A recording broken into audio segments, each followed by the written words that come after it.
Hello friends, good morning. Welcome back to our channel. प्रणाम, नमस्ते, जय माता दी। तो फ्रेंड्स, ये इवनिंग की क्लिप है सेम डे की।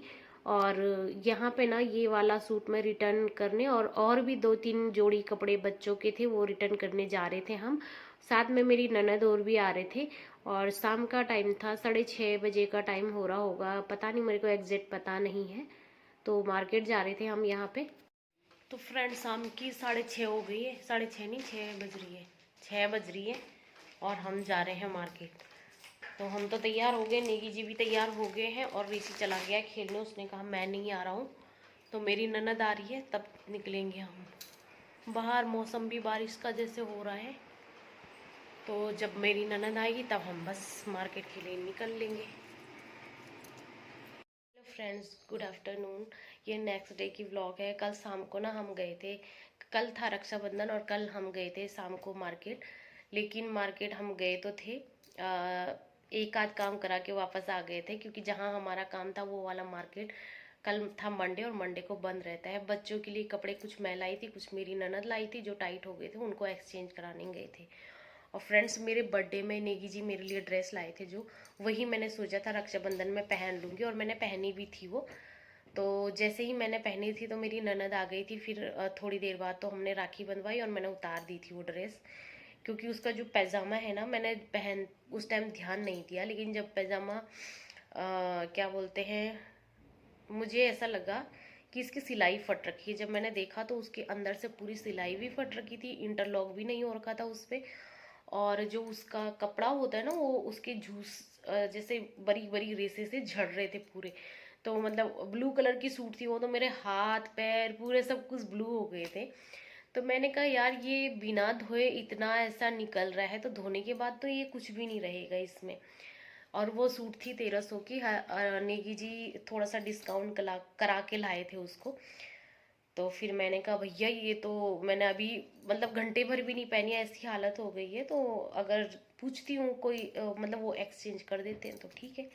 तो फ्रेंड्स, मैं गई तो थी एक्सचेंज करने के लिए भी, उन्होंने बोला कि हाँ हम एक्सचेंज कर देंगे। और अगर मैं डिफेक्ट बताती तो वो शायद नहीं करते, लेकिन मैंने बताया कि ये साइज़ मेरे पे बड़ा हो रहा है, मुझे कलर पसंद नहीं आ रहा है, मैंने डाल के देखा था। तो फिर उन्होंने मुझे एक दो दिखाए वैसे में ही सूट, और उससे भी ज़्यादा बेकार थे। क्योंकि जेंट्स होते हैं ना, जब जेंट्सों को थोड़ा सा ठग लेते हैं लेडीज़ कपड़ों में, तो उसके बदले में मैं वही कपड़े में ये वाला लाई, रेड कलर का है। तो ये भी वही, इसकी पैजामी भी वही है, मतलब उस पर भी इंटरलॉक नहीं है। बट ये मैं थोड़ा सा अपने साइज़ का लेके आ गई हूँ। और जब भी मतलब जेंट्स लोग जाते हैं ना, तो अनस्टिच सूट लाए वो चलता है, लेकिन स्टिच सूटों में ना ठग देते हैं। तो मैं दिखाती हूँ, ये है तो वैसे ही, ये देखिए फ्रेंड्स, ये है तो वैसे ही वही फ्रॉक वाला है ये भी। और ये इसकी पैजामी है, और ये है इसका दुपट्टा। तो है तो वैसे ही, बस कलर इसका चेंज है, रेड कलर का है। और ऐसे होता है ना फ्रेंड्स, देखिए जब जेंट्स जाते हैं ना तो इतना ठग देते हैं दुकानदार। देखिए फ्रेंड्स, जब ये सूट नेगी जी लाए थे ना, तो अब मेरे बर्थडे में गिफ्ट ला रखे, तो मैं ये तो नहीं बोल सकती बहुत ज़्यादा गंदा है। तो मैंने हाथ में लेते ही ये बोला था उनको कि ये ना मुझे इतने प्राइस का लग नहीं रहा है, मतलब मुझे ऐसा लग रहा है कि इस तरह के सूट 650-700 में आ जाएगा। लेकिन बस वही है ना, एकदम से नहीं बोल पाते। तो बट चलिए ठीक है, उन्होंने तो अपने तरफ से बेस्ट ला रखा था। तो क्या बोलते, मेरे लड़का तो सारे अपनी राखी भी निकाल के चला गया है, बस एक राखी पहनी है। बोला मैडम डांटेगी स्कूल में, इतने सारे क्यों पहने हैं।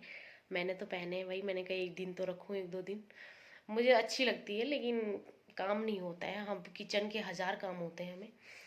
तो चलिए, अब हम जो कल कपड़े रिटर्न नहीं करा पाए थे वो हम आज शाम को कराएंगे, नेगी जी आएंगे जब तब, और मेरी ननद अपने करवा लेगी।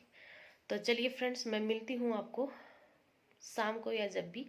अब मैं थोड़ा सा ना आराम करूँगी, क्योंकि वो भी ज़रूरी है, क्योंकि मेरी तबीयत अभी मतलब अच्छे से अच्छी नहीं हुई है। थोड़ा सा आराम करूँगी, उसके बाद फिर खाना बनाने की टाइम हो जाएगा। और चलिए फिर मिलती हूँ आपको शाम को। तो फ्रेंड्स, ये इवनिंग की क्लिप है। इवनिंग को जब नेगी जी घर आए थे ऑफिस से, उसके बाद फिर हम मार्केट गए थे। और नेगी जी काफ़ी टाइम से बोल रहे थे कि मुझे घर के लिए सैंडल लेके आने हैं। तो बस आज हमें मार्केट में कुछ ज़्यादा काम नहीं था, बस चेंज करने थे बच्चों के कपड़े। और उसके बाद मैंने नेगी जी को बोला आप अपने लिए सैंडल देख लीजिए। तो काफ़ी सैंडल देखने के बाद फाइनली उनको ये वाले सैंडल थोड़ा सा ठीक लगे, मतलब एकदम पसंद भी नहीं आए बट ठीक लगे, तो ये लेके आ गए हम। और काफ़ी टाइम से जब गाँव गए थे ना तब भी सोच रहे थे लेके आऊँ, क्योंकि वो जूते ही ज़्यादा पहनते हैं वैसे। और ये रेसी के जो कपड़े थे ना, मतलब मेरे बेटे के, तो उसको हम एक्सचेंज करके लाए। तो उन्होंने बोला अब बड़ा हो गया है तो इसके लिए पूरा सेट तो नहीं मिलेगा, आप अलग से टी शर्ट ले लीजिए और कैपरी ले लीजिए। तो ये कैपरी लिए हमने, कैपरी 450 की कैपरी है और ये टी शर्ट अलग से है। इसका प्राइस क्या था पता नहीं। तो जो हमने कपड़े ले रखे थे उसमें हमने थोड़े से पैसे और दिए फिर, और ये लाइट कलर की टी शर्ट लाई मैं। और ये सूट तो हम कल ही एक्सचेंज करके ला दिए थे, मैंने ये आपको दिखाई दिया था। सेम ही है, बस ये गले पे ही इसमें वर्क है, बाकी ये प्लेन है प्रिंटेड। और ये रेशी की टी शर्ट और कैपरी है। और अभी 2 जोड़ी और हैं जो एक्सचेंज करने हैं, तो वो मेरी ननद ला रखी थी, तो वो मेरी ननद जहाँ से ला रखी है ना वो खुद ही एक्सचेंज करेंगे। मे बी वो कल आएंगे तो कल लेके जाएंगे, तो वो खुद एक्सचेंज कर लेंगे। तो हमारा काम तो बस हो गया था। भैया बोल रहे थे कि अगर आपको पैसे चाहिए तो पैसे भी ले लीजिए। तो ये है उत्कर्ष का, यानी मेरे बेटे का, उसकी बुआ लेके आई थी, और ये छोटी के लिए उसकी बुआ लेके आई थी।